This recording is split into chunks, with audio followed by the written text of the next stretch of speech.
very good afternoon. Welcome to UBC Weekly Edition. My name is Sharon Kyomugisha.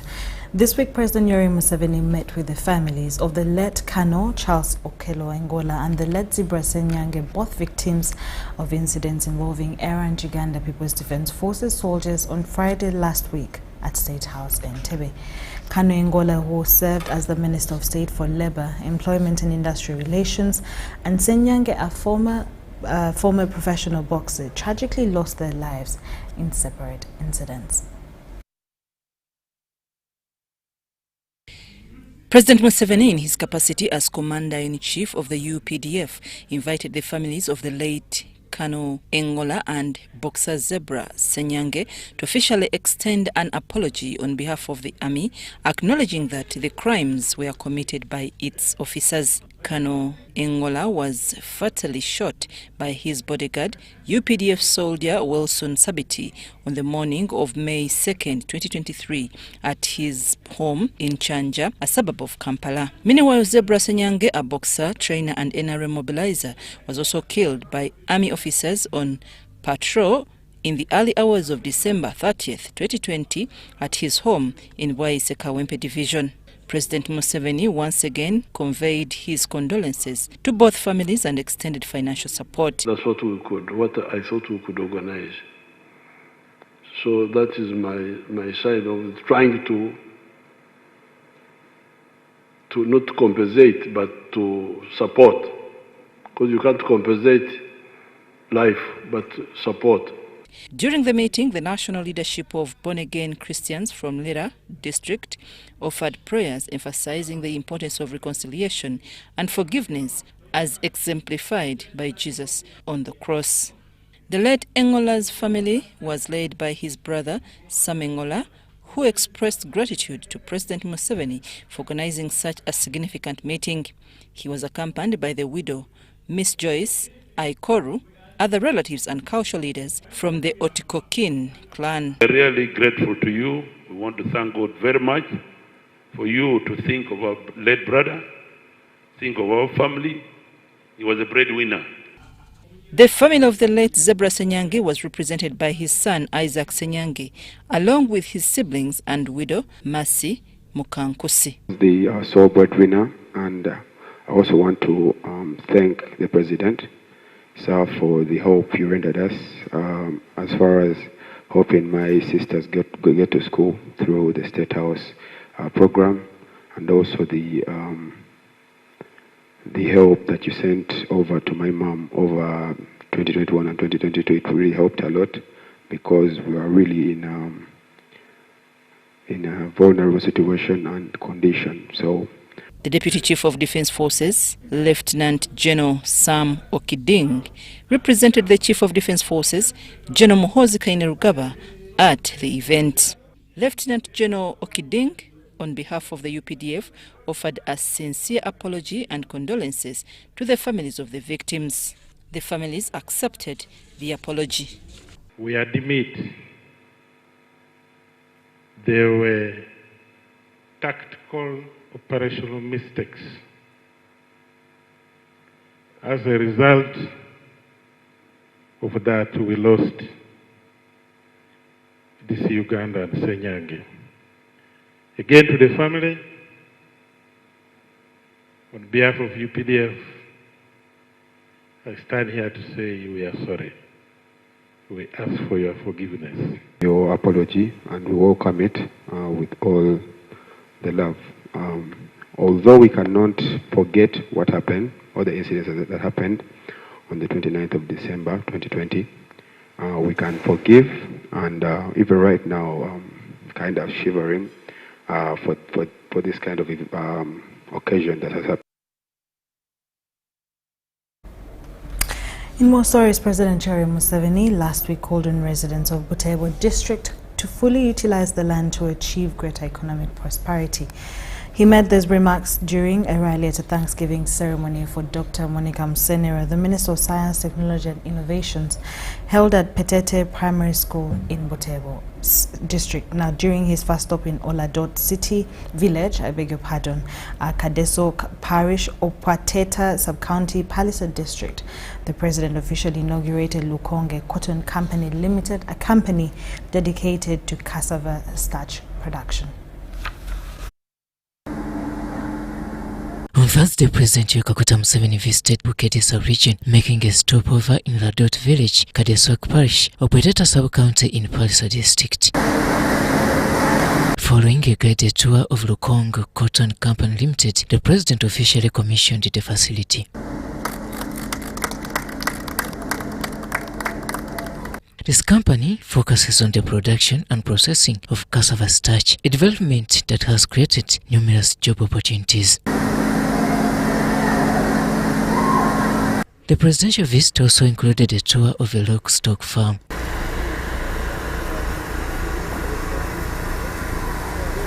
This farm not only focuses on production, but also serves as a learning center and demonstration sites for the local population. Our green integrated dairy value chain. By the end of the day, President Museveni was impressed with the level of innovation and quality of work demonstrated by individuals who have embraced his message of making most work out of the small-scale farming.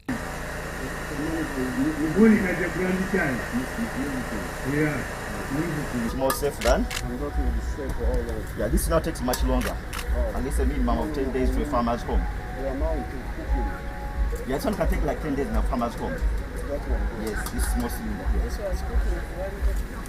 He pledged increased government support for such community game changers. Said no, we should unite it and begin a new chapter of wealth creation. In Wakedi, the President was invited by the Minister in charge of Science, Innovation and Technology, Dr. Monica Msenero, for a thank you celebration. We now come up with tools which can rapidly transform communities because the mindset change takes a version.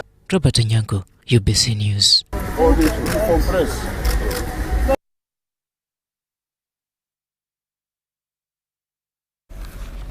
The Director Communications at Parliament, Chris Obore, last week gave an overview on the coming parliamentary regional sittings. According to Obore, no extra cost will be incurred as a result of the sittings other than what is provided to Parliament in the national budget. Parliament will hold its first regional sittings at Gulu Underground this week. As Parliament sets to hold its regional sittings, with the first scheduled to take place in Gulu City, the Director, Communications at Parliament, Chris Obore, in an interview with UBC, breaks down how the sittings will be held. Minister for Northern Uganda is going to meet all major stakeholders from Karamoja, West Nile, Lango, and Acholi to collect the issues. Those issues will then be presented to the House, and the House debates them and makes resolutions. That's what they're going to be. In addition to that, there are going to be several committee reports to be presented. There are going to be several motions to be moved. I'm aware even the motion on restocking Northern Uganda is going to be moved.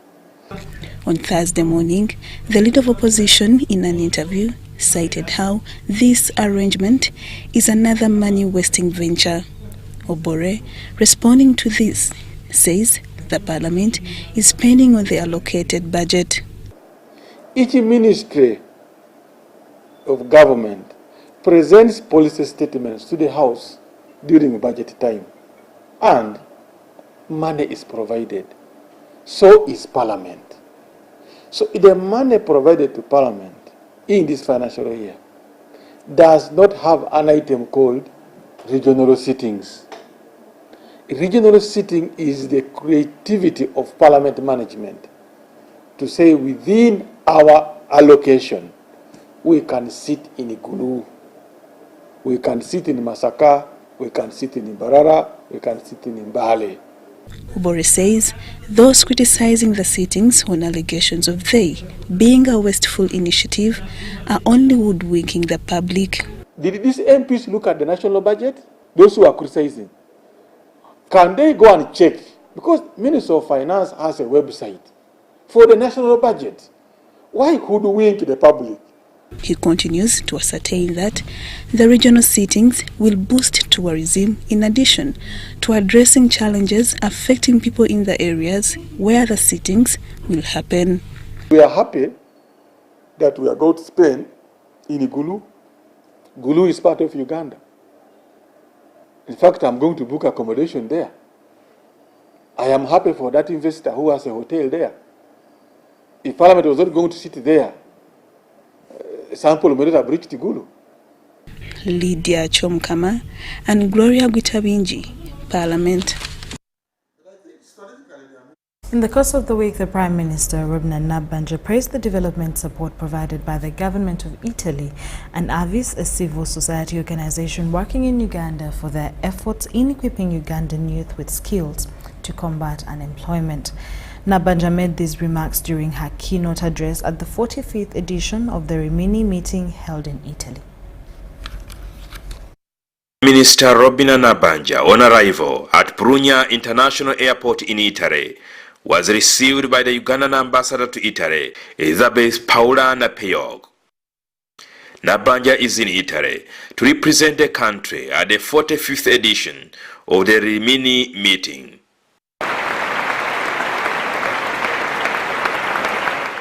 The Ugandan Premier is accompanied by the State Minister for Agriculture, Fred Wino Chakulaga, and the Executive Director of the Uganda Investment Authority, Robert Mukiza. The people of Italy, to convey greetings from His Excellency General Yoweri Museveni, the President of the Republic of Uganda, and the people of Uganda.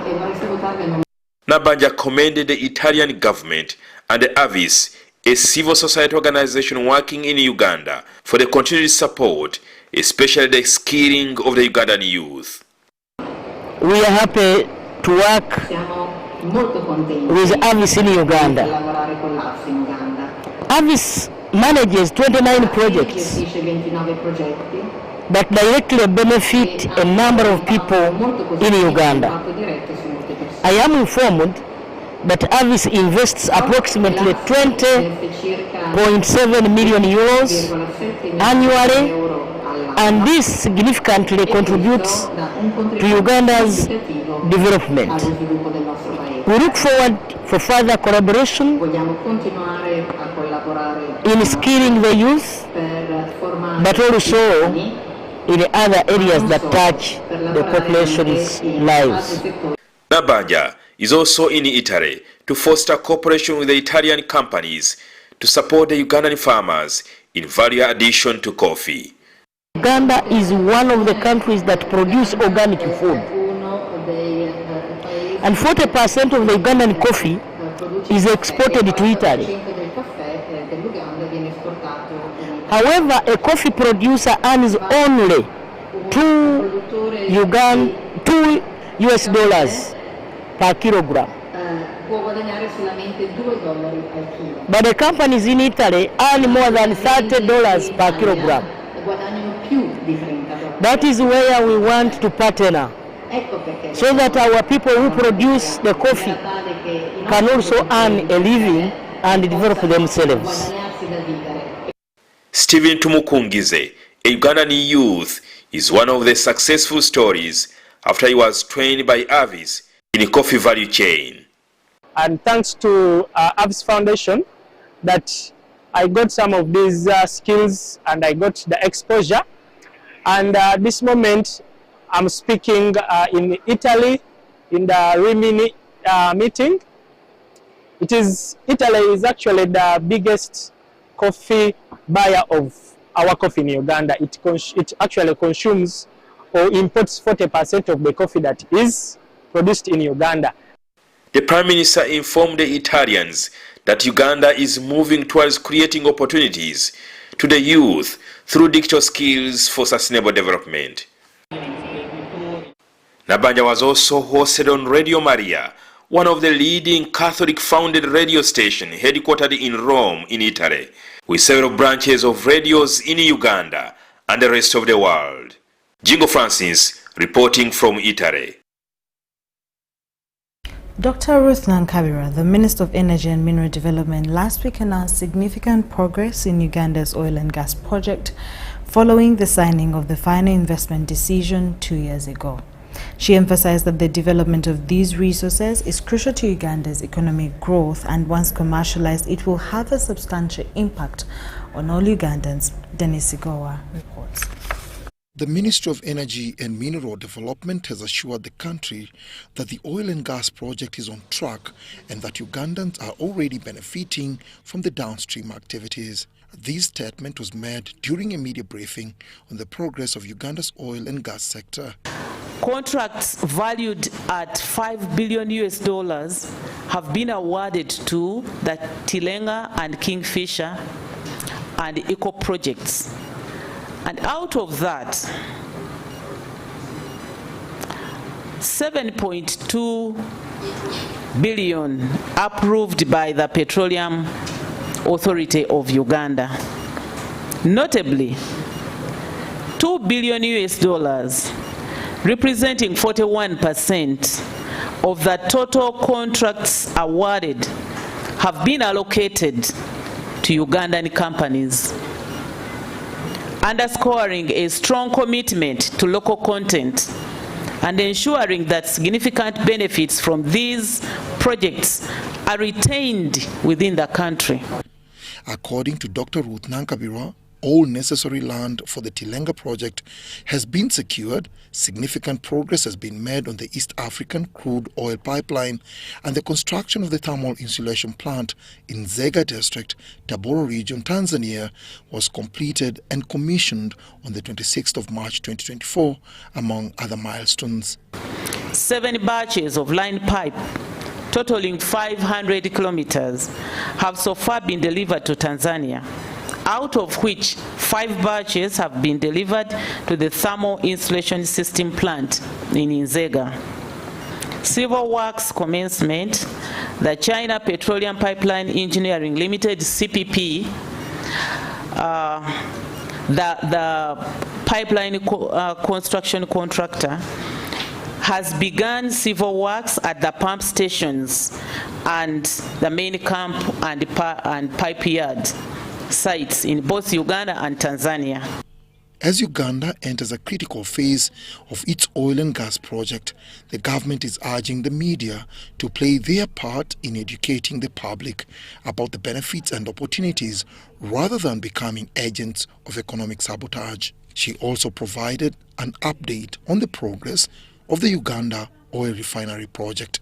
The government signed a memorandum of understanding with Alpha MBM Investment LLC from UAE for the development of the Uganda's oil refinery.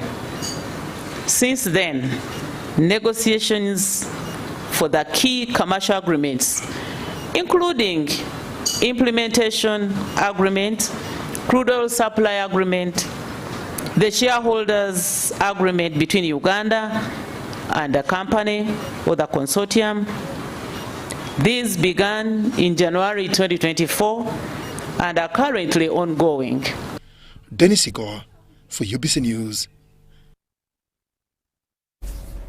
Following the lapse of a 4-day grace period given by Inter Municipal Council leadership, KCCA has announced that the garbage will now be disposed of at Menvo Nansana landfill. The decision comes after the collapse of the Chitezi landfill, leading to severe disruptions in waste management, causing garbage to accumulate in various parts of the city. The Kampala Capital City Authority acquired the Katabi landfill site as a temporary site for garbage disposal after the catastrophic event that happened at the Chitezi landfill, which cost lives and property. This site was supposed to harbor KCCA for 4 days. despite efforts to secure Katabi Nkumba landfill as a temporary solution. The 4-day grace period expired on Monday, the 19th of August 2024. From then, KCCA leadership has been facing an uphill task in identifying where next to dispose garbage that keeps piling in and around the city, especially in markets. You can no longer dump in Entebbe. One thing, the place in Entebbe is narrow, and depending on the environment there, we always carry 2,500 tons a day, which is not accommodative to Entebbe. So we have decided to leave that site for Entebbe for healthy reasons. Here in Nkumba, we have put measures to ensure that the capacity of over 170 trucks that was heading to Chitezi comes here. Now we have made interventions like grading the roads, having water bowsers during the dry parts of the days to ensure that the people are not as much affected as it would be with the enormous traffic that has increased in this area. Fortunately, the intervention of the Office of the Prime Minister has yielded good in the struggle, resolving that Menvu in Nansana will serve as the new landfill for garbage disposal, while long-term solutions are explored. Resolution that has come out of a meeting with the local leaders of the municipalities and KCCA around the Greater Kampala metropolitan area has resolved that the garbage goes to Menvu, and that is where we are heading to assess the readiness and move from this place. But in the meantime, we are using it as we transit to the new space that we have been accorded. After some short days, we are going to shift to Chite to Nansana, but we have a longer term management. We have investors who are going to put plants in Jadundu. Justin Nakami, UBC News. The FDC Najana Nkumbi faction expressed pity for their Katonga counterparts who have threatened to dismantle the unified FDC party. Now they advised the Katonga faction to leave the party peacefully and branded the recently organized National Delegates Conference as controversial and irrelevant.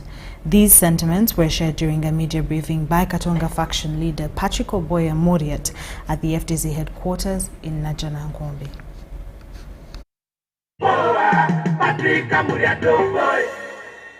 Earlier this week, FDC delegates and members of the Katonga faction from various parts of the country gathered at their Katonga-based headquarters for the National Delegates Conference. During the unveiling of the NEC report, Katonga Interim President Erias Lukwago, Chairman Ambassador Waswabirigwa and other leaders revealed their challenges against the Najana Nkumbi faction both locally and in courts of law. Also to report that we registered a major victory in the Uganda Road Court case that had been instituted by the Najana Nkumbi quislings through a proxy, a one Jamalu Wante, challenging the legality of our national chairman. The court rounded throughout the case, thereby cementing the authority and the legitimacy of Ambassador Waswa Birigwa. However, on Wednesday morning, the Najana Nkumbi faction responded, with their leader Patrick Oboy Amriat referring to the Katonga National Delegates Conference as a controversial gathering. They purported to dissolve the FDC party under Article 36 of the party constitution. They also resolved to extend the tenure of the purported national leadership of the group. Regarding the Katonga leadership and the conference amid pending court cases, the Chief Whip Yusuf Nsibambi had this to say. The delegates conference by the Katonga group was stopped by an injunction issued by Lord Justice Nambayo. In other words, the appointment of the leadership, which they call the interim leaders, of the party is also void ab initio, it's null and void. The Najanankombi faction insists that the Katonga faction cannot dissolve or bury the FDC party in any way. Only legitimate body that is authorized to engage in the process of dissolving the party, as per Article 36 of the party constitution, is the leadership at Najanankombi. He also mentioned that the Najanankombi faction continues to receive funds from the Electoral Commission. Continue to receive funds from the Electoral Commission, which funds are allocated to parties represented in Parliament in accordance with the law. He labeled Arias Lukwago as an opportunist seeking to seize control of the FDC and render it irrelevant. I want to invite our members listening to us in this country and all over the world to look at this critically and to analyze the intention of Lukwago, who has been running from party to party, killing these political organizations. The Najanankombi faction advised the Katonga faction to leave the party peacefully. As per their constitution, we in the leadership of the FDC have no objection with this kind of arrangement. Power also scrutinized the leadership at Katonga. Membership is renewed every year.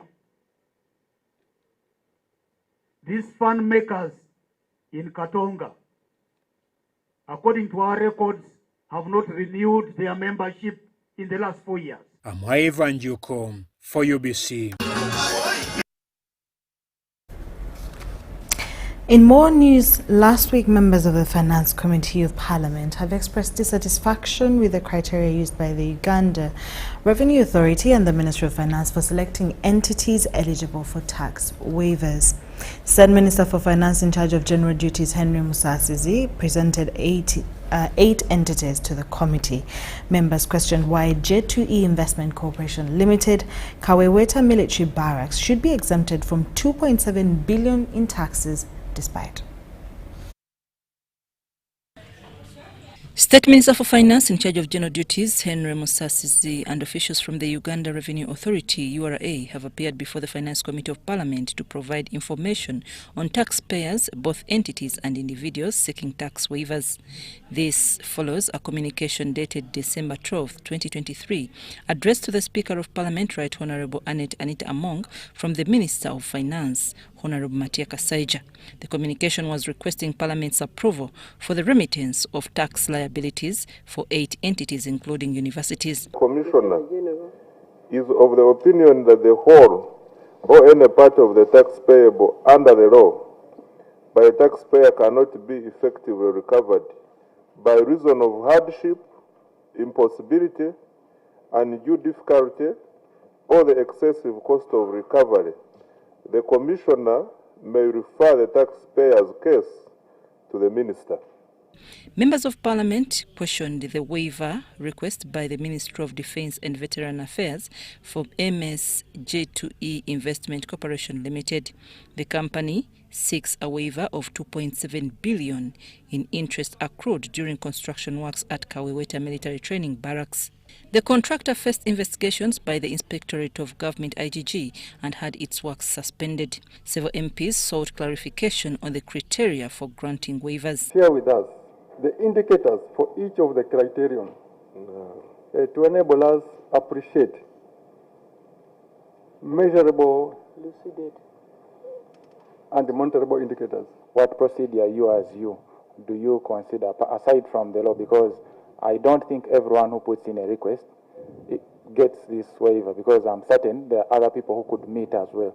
Do you randomly select? Do you the ministry and URA to come up with that method of how shortlisting was done in a very transparent way? You know, it seems the minister chose to waive 100% of whatever request was put before them, and I want to know why they chose to go that direction. Why this company is doing construction in the army yet the army is doing construction all over.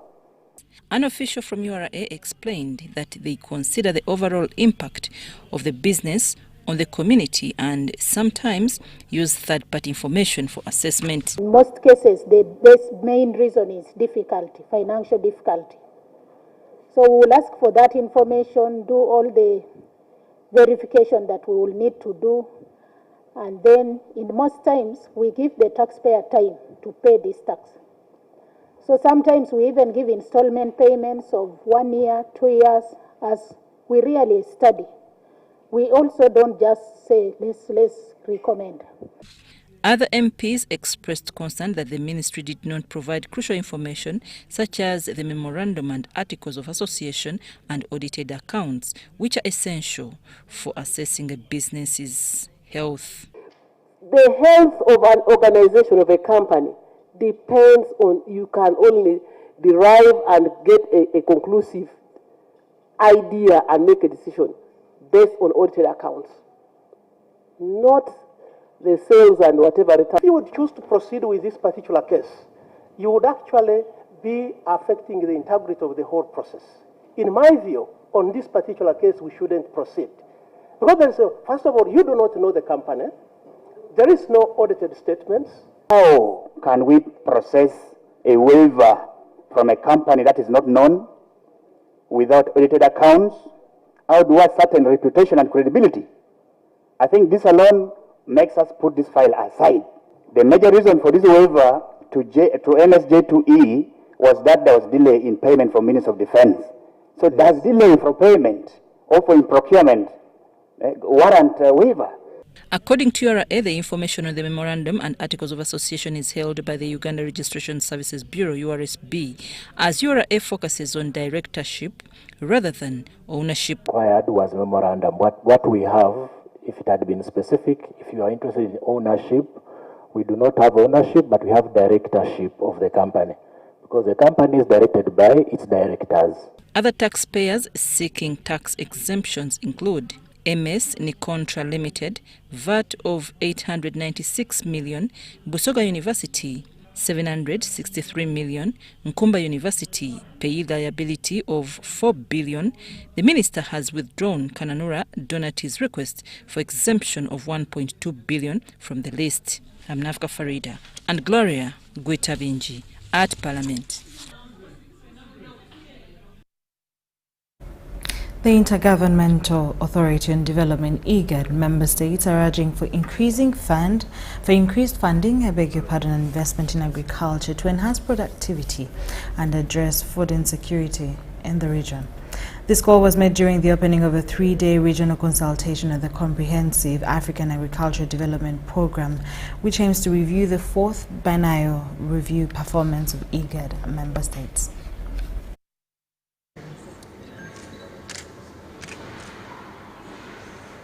The Intergovernmental Authority on Development, IGAD, through its Food Systems Resilience Program for Eastern and Southern Africa, convened CADAB focal persons and biennial review experts from IGAD Regional Economic Community. The goal is to share experiences from the 4th biennial review and develop practical strategies for the 5th biennial review report, scheduled for the year 2025. The Assistant Commissioner for Planning at the Ministry of Agriculture, Animal Industry and Fisheries, Collins Amanya, noted that no country has achieved the goals of Malabo Declaration in the year 2023 biennial review. In the IGAD Regional Economic Community, out of the 8 member states, 2 were progressing well, 4 were off track and 2 did not report.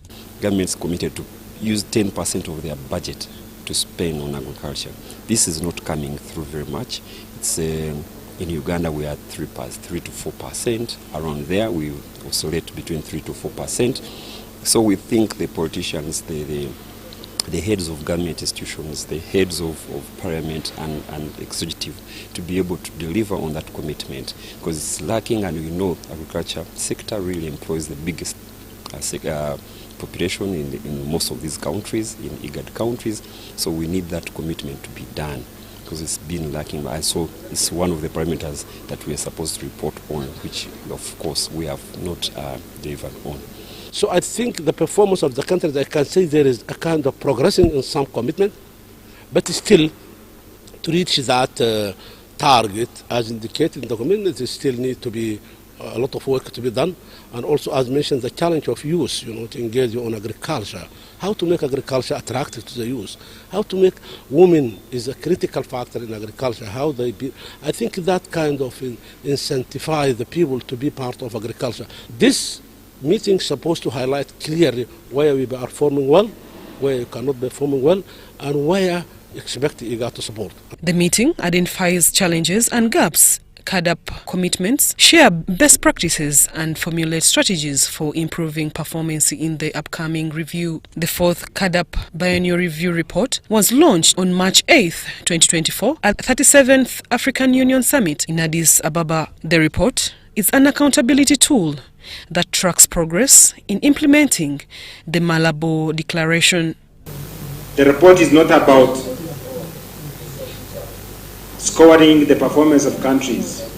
Yes, we do that, but the most important thing is for countries to reflect on the individual performance against the 7 CADAP Malabo commitments, to see where you are doing well and where you are not doing well,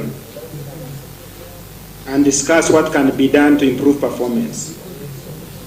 And by performance, we don't mean improving your score.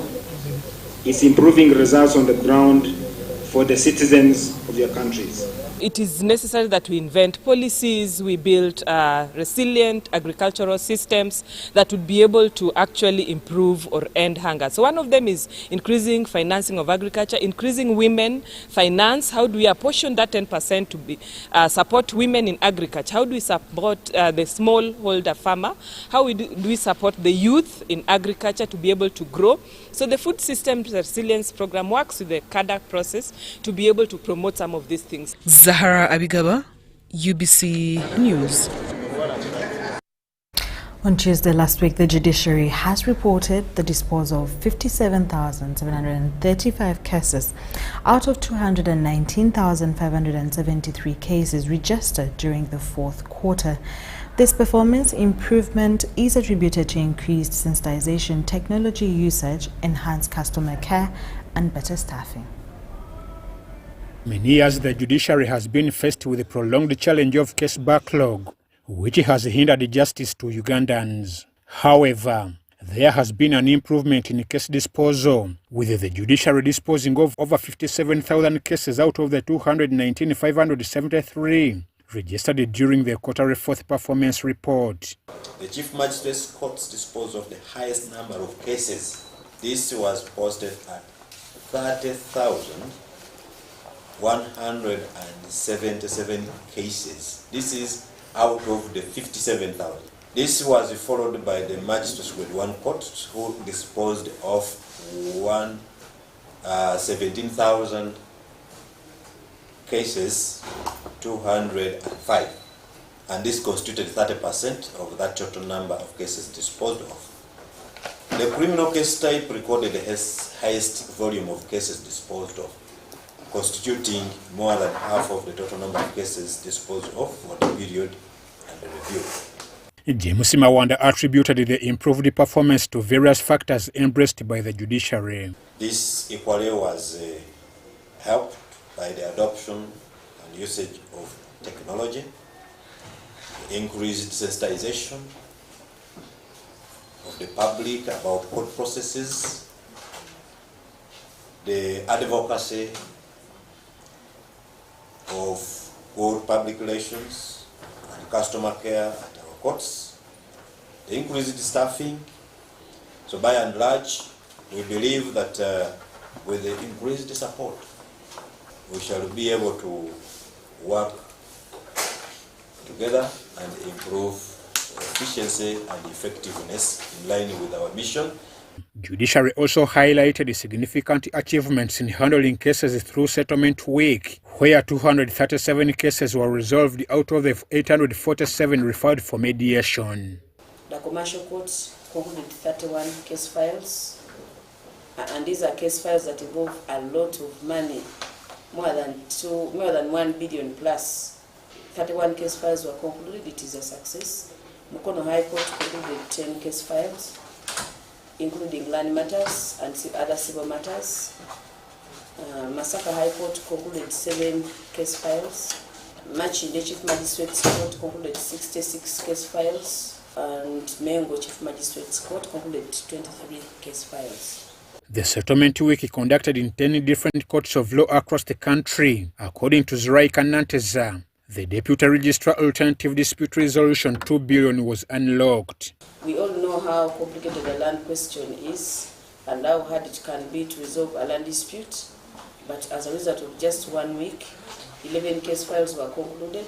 There are a lot of disputes at the family division where families are entangled in disputes. So to us as an institution, if 35 case files at a level of a high court are concluded in a week, we will call it a success on our part. And there were those that were handled and partially concluded because there were issues that were yet to be sorted out.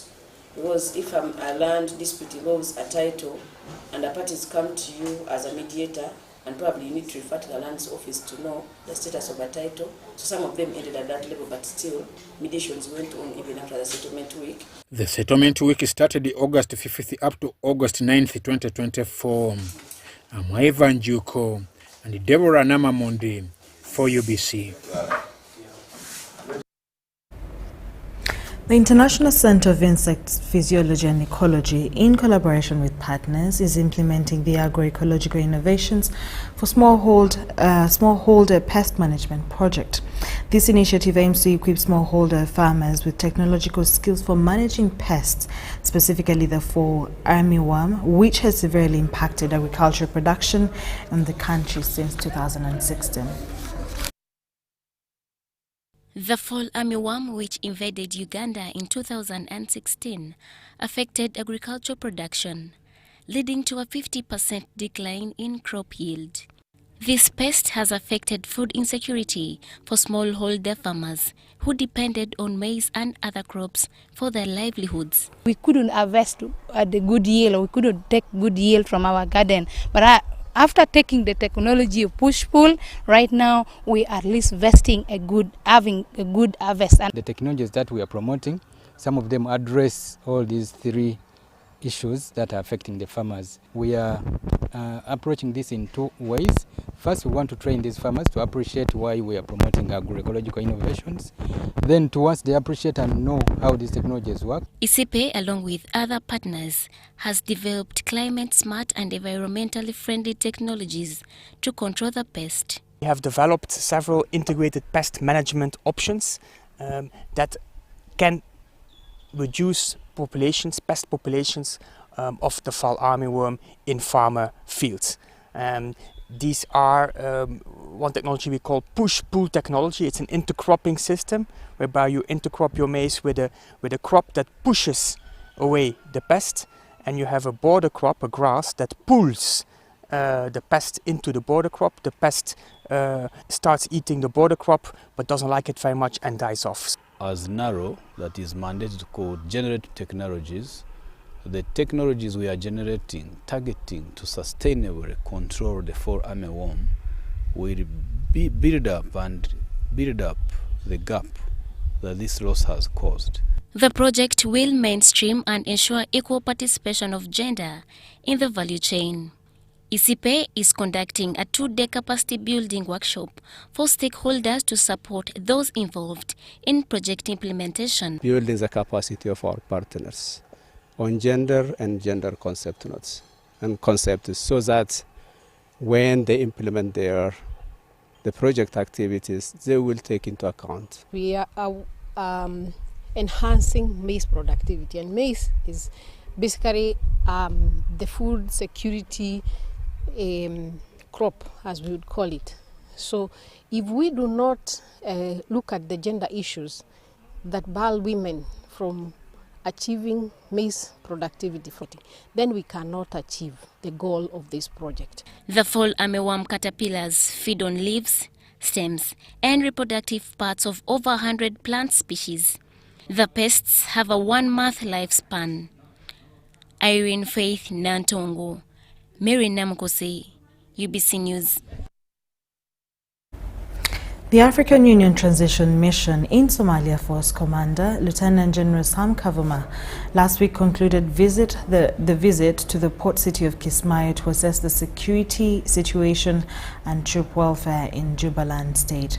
This was his first visit to the southern city since taking over from Lieutenant General Sam Okiding, who left the mission in April to become the Deputy Chief of Uganda's People's Defense Forces. During the visit, Lieutenant General Kavuma, accompanied by the Military Chief of Staff Brigadier General Kindu Gezu, held a closed-door meeting with the ATMIS Kenya Contingent Commander Brigadier Saif Salim Rashid and senior ATMIS military and police officers. Brigadier Rashid briefed Lieutenant General Kavuma on the security situation in the region, ongoing peace support operations and humanitarian initiatives. The force commander praised ATMIS Kenyan troops for their significant contributions to peace and stability in southern Somalia.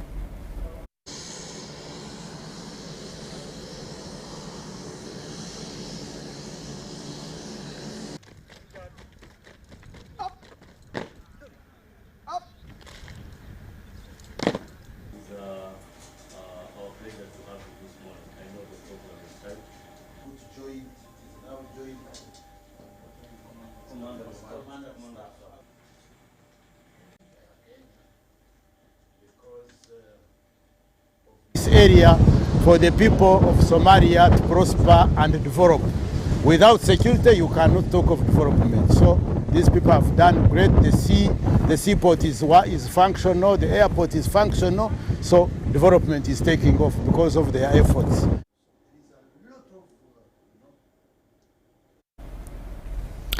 The members of the Civil Society Coalition on Road Safety in Uganda, in partnership with the Road Safety Department of the Ministry of Transport and Works, have unveiled a 3-month road safety campaign targeting the safety of pedestrians at street crossing points. The UK-based International Road Assessment Programme is funding the campaign. Give one to the Commission. Yeah,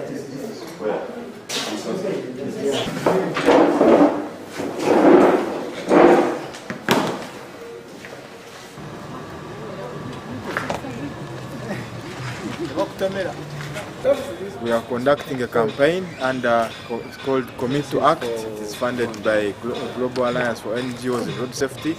The purpose is to getting the main stakeholders in road safety to commit to something that will improve on the safety of pedestrians in Kampala and Uganda as a whole. So as a local NGO and the civil society organizations, coalition under Rosaku, we're teaming up to engage our main stakeholder in Uganda, who is the Minister of Works and Transport. Particular mechanisms that maybe the ministry is coming up with to let them know of this opportunity that they have now, because even as we interact with them, we could also help pass on the message. So we would like to know where and how we want us to support. My view and generally what we want to put across as a ministry is that let the public appreciate these facilities which are put in place. Just like you said, even if UNORA comes up with retrofitting features, but again which are not still in nature, but still somebody ignorantly can come and say, why is this one here? Why do we put a signpost here? So the public needs to be sensitized.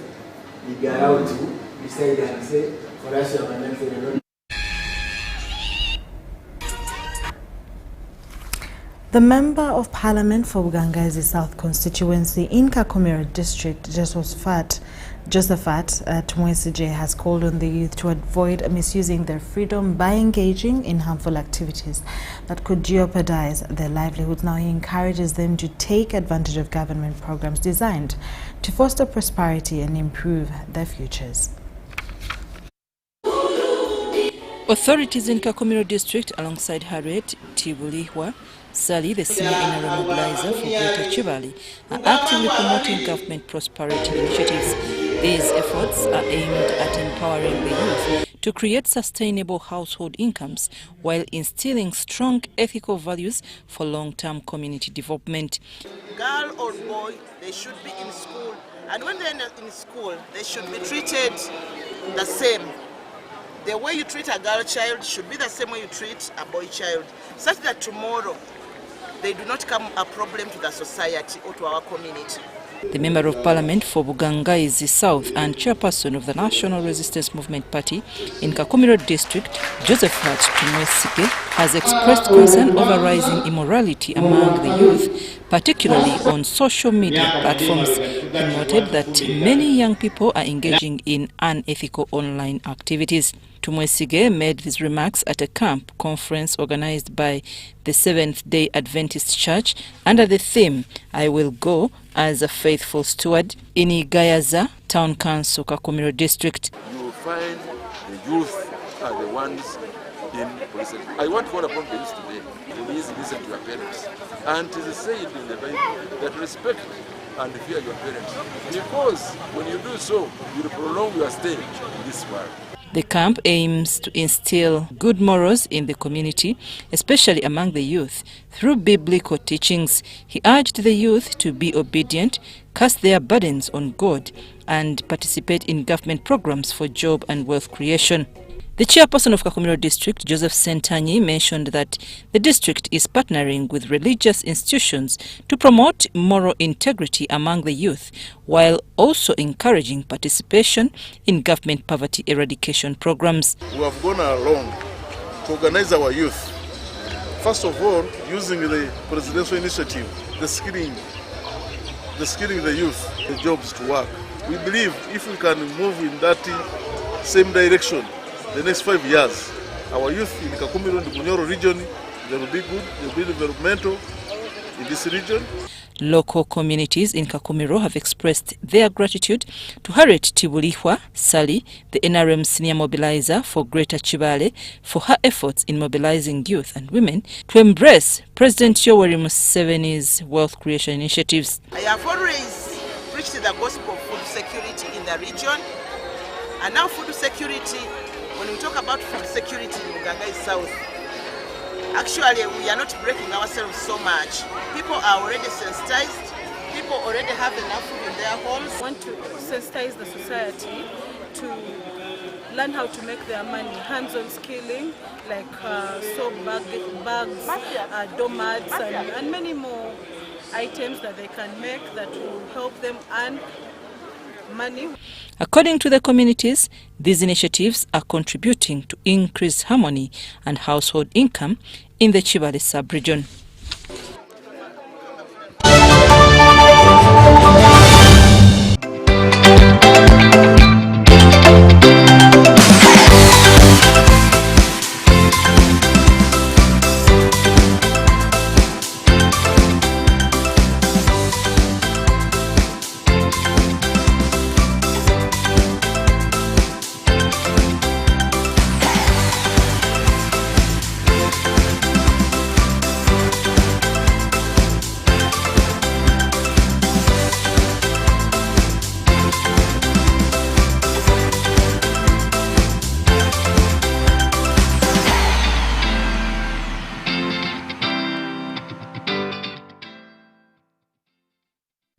Uganda, are you ready to kick things up to the next level? The Uganda National Lottery brings you Sports Stake 10. Predict the results of 10 football games and win big. With tickets at only 500 shillings, join the fun and make your predictions count with Sports Stake 10. Sports Stake 10, your ticket to football glory. Uganda National Lottery. Dream, play, win. Participants must be 18 years or older. Play responsibly. The Uganda National Lottery is operated by Ituba Uganda and regulated by the National Lotteries and Gaming Regulatory Board. Uganda fire! Endiba fire! Awaboda fire! Uganda! Thank you for showing your fire! Has Nabole Stadium opened its doors once again? While you were moving in, you were the 12th player when Uganda Cranes needed you the most. Through our famous wins Gulu and our unlucky losses, you stood firm, supporting even louder. Now, as Uganda Cranes take on South Africa and Congo this September, South Sudan in October, and play our second legs against South Africa and Congo in November, bring even more fire! Because with your support, Uganda Grains is unstoppable! Uganda Fire! Proudly brought to you by MTN, the #1 supporter of Uganda Cranes. Together, we are unstoppable.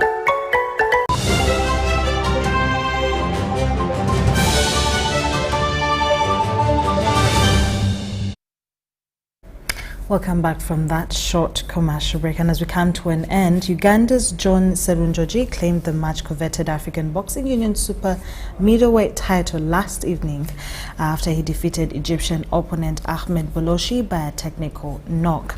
The highly anticipated 12-round bout between the two boxers started a little after 10:30 p.m. at Hotel Africana, with either fighter failing to get off the mark in the first 3 rounds.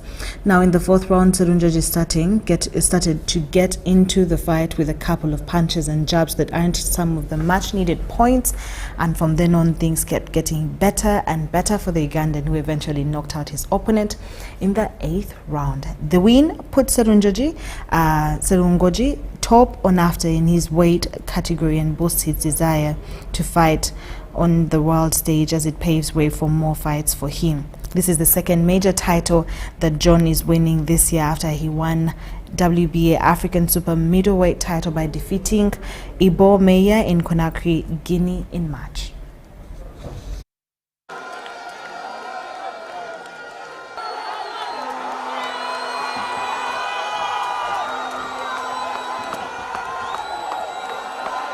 Actually, we've been having this fight. We planned it very well. We have to do all the best to make sure we win this fight because it has been a home-based fight. Being that the president of Africa Boxing has been on ground, the president of UPBC, we had planned to do our level best to make sure that we make the win remains at home. So in so doing, we make sure that at least we draw a strategy which can lead us to being the African champions, which we have done today. Actually, Ugandans have been asking for a knockout from John Serunjoji, which we have done today. We are the new champions of Africa. We are hoping to play bigger fights on continental level or the world level. So we are very ready. We have done it all, and we have been doing this, and we are looking for the greater fights and greater success in the future. Serunjoji is now a continental.